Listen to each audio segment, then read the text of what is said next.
কাগজ আছে তার নাকি যার দখলে আছে তার। এই নিয়ে আমি এর আগেও ভিডিও বানিয়েছিলাম। তবে আজকে যে বিষয় নিয়ে আলোচনা করব সেটা হচ্ছে যে যদি কোনো জমি আপনার নামে রেকর্ড থাকে অর্থাৎ মিউটেশন করা থাকে, তাহলে আপনি নিজেকে সেই জমির মালিক বলে প্রমাণ করতে পারবেন না।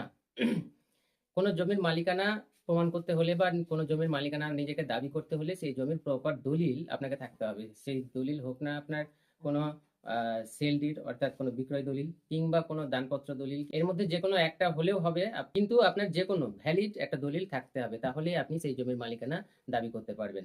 সুপ্রিম কোর্ট অফ ইন্ডিয়া স্পষ্টভাবে বলে দিয়েছে, অজিত কৌর ভার্সেস দর্শন সিং 2024 এই কেসে জাজমেন্টে সরাসরি বলে দিয়েছে যে যদি শুধুমাত্র রেকর্ড অর্থাৎ মিউটেশন আপনার করা থাকে, তাহলে সেই মিউটেশনের ভিত্তিতে সেই জমির মালিক আপনি প্রমাণ করতে পারবেন না বা নিজেকে দাবি করতে পারবেন না।